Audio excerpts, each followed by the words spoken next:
Howdy, lieutenants and economists. The most volatile, evil, disgusting things on the planet, humans. If you have a video request, you can always go to assholeconsulting.com. Yeah, I am gonna charge you, kids. And that is the importance of not fucking up. You are such an asshole!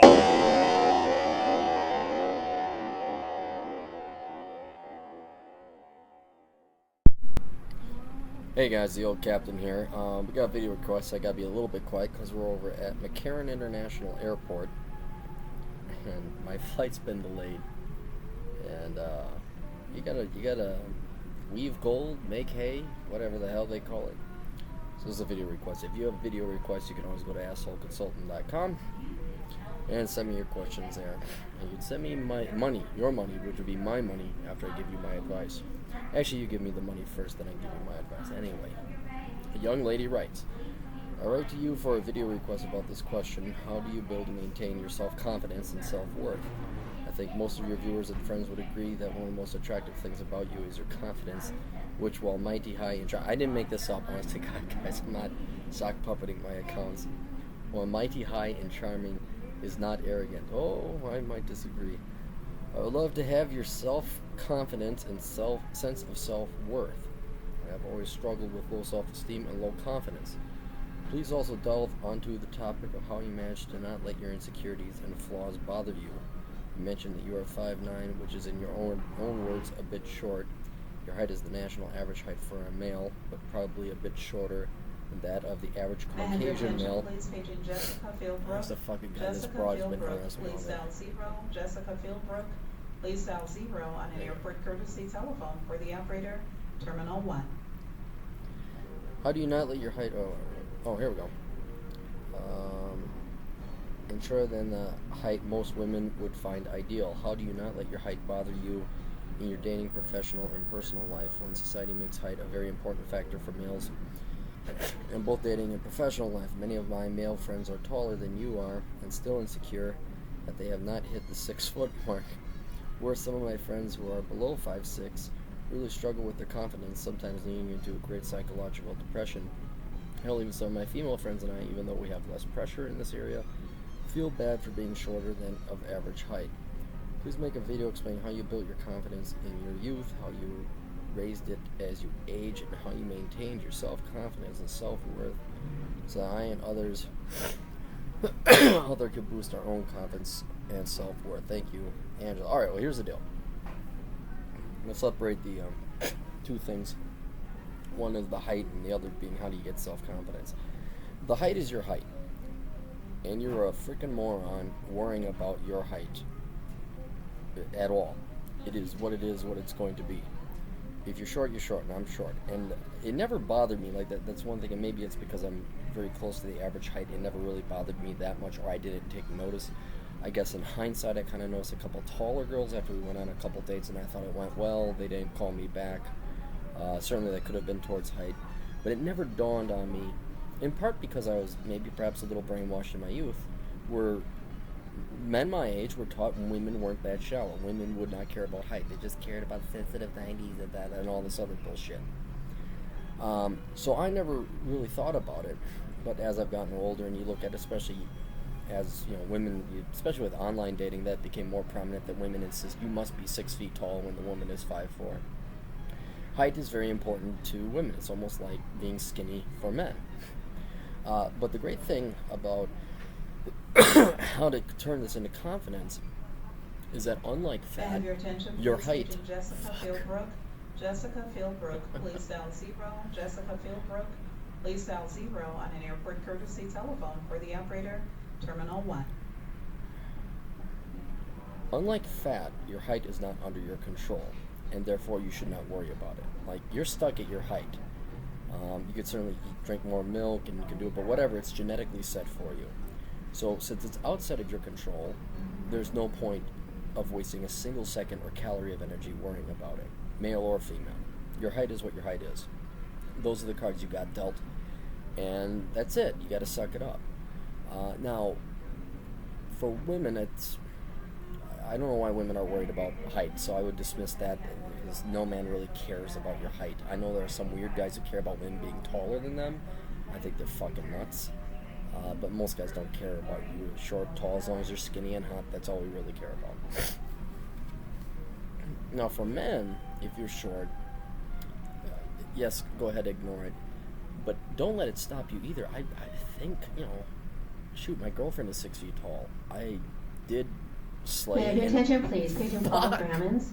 Paul Grammons, please dial 0 on an airport courtesy telephone for the operator. I'm sorry, guys. May I have your attention, please? Paging Paul Grammons, please dial 0 on an airport courtesy telephone for the operator.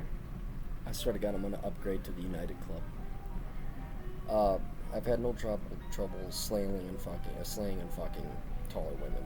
And a lot of that was confidence because I didn't obsess about my height. I didn't worry about it, and it didn't prevent me from asking tall girls out. Now, so that's the height thing. As for general self-confidence, you just have to be good at what you do. You have to do something of value. And then also know that it doesn't matter what people say. As long as you do something of value and worth, you don't need confidence. That's the difference between confidence and arrogance. Arrogance is where you don't do anything and you're not accomplished and you still act like you achieved something. Confidence is where you've achieved something and then you don't even have to say proud about it. You just know you've achieved it. Please paging Jessica Fieldbrook. Jessica Fieldbrook, please dial 0. Jessica Fieldbrook, please dial 0 on an airport courtesy telephone for the operator, Terminal 1. Anyway, so as long as you go to school, get good grades, get a job, do your best, have a skill or a trade that's sort of like ballroom dancing in my case, or you're a good mechanic, something, you're not a fucking loser sitting May I at have your home attention, playing. please? Paging Paul Grammons. Paul Grammons, please dial 0 on an airport courtesy telephone for I the swear to God, operator. everyone become a fucking moron. May I have your attention, please? Paging Paul Grammons, please dial 0 on an airport courtesy telephone for the operator. So as long as you're doing something of value, and it doesn't have to necessarily be your career, it can be anything. As long as you are a better than average person, you're not a loser, that's where your ultimate confidence comes from. Now, to take your own vested interest in that confidence, a lot of people, I see this a lot with engineers, not just particularly Asian engineers, but engineer males in general. Dude, you guys are like doing the toughest majoring shit ever. You should have confidence in that, but they still don't have confidence. In other words, they sell themselves short. They don't think that like what they're doing is a really good thing. It is a really good thing that you're doing. You're majoring in engineering, so you should take pride in that. Don't be arrogant thinking you're better than other people, but you should have pride. And then when you approach women, you've got to realize that you are selling them a pretty good product. Now, of course, this also presumes some other things on both part of men and women. As you know, beauty and looks play a huge role in society, all societies, and you need to be in shape. That's just a given. So work out, accomplish genuine accomplishments in life. You can always add charm and charisma to it on top of it as well, but you just have to be better than average, and then confidence will come naturally and be validated and vindicated. All right, so stay in shape, achieve something of value and worth, make yourself an interesting person, and then don't permit yourself the arrogance, but permit yourself the right to be proud of that. And then I don't know. I think that's about it. That's all it's ever done. Another thing is a lot of people, especially when I was younger, and this is just all over the place, is they will try to bring you down. They'll see you act like a confident person. They'll try and get in your way. They'll try and criticize you or ridicule you. Just ignore them. Just completely ignore them. Oh, are they right? No, they're not right. You should know for a fact whether they're right or not. Like, people call me, oh, you're just a jerk. No, actually, I'm not. I'm quite a nice guy. You couldn't get girls. Actually, yeah, I can. Well, you're not accomplished. You're a loser. No, actually, I'm not a loser. In other words, it's a great post I put, Society versus the Individual. Look it up. You make sure that all of your critics' accusations of you are lies. So that when anyone makes an accusation against you, it's false. May I have your Because you attention, have please? achieved that Paging much in Jessica life. Fieldbrook. Jessica So- Fieldbrook, please dial 0. Jessica Fieldbrook, please dial 0 on an At a airport local courtesy airport courtesy for the telephone. operator, Yes, fuck. Terminal Yes. 1. Terminal 1, thank you. Yes, to summarize it, achieve things, become a better than average person. 2, be good looking, be in shape. And then 3, don't let other people deny what you've achieved and not take inventory or investment interest in what you've done. Like you say, yeah, I did all this shit and that's fucking me. So fuck all you guys, I'm a better than average person. And once you make that connection, once you realize that you're a better than average person, the confidence will come naturally. Not arrogance, so again, remember, not arrogance. You have to achieve something, you have to be better, you have to make sure that you're a better than average person. And that's it, that's all I got for confidence. So hope that helped, wishing you guys the best of luck. And yeah, really, you guys got to be not as hard on yourself, and especially for the guys, just quit being so hard on yourself. Go get your asses shot down. That's how everybody does it. You're gonna get your asses shot down no matter what. Even the best of us do. So go have more confidence, I guess is what I'm saying. Best of luck, doodles.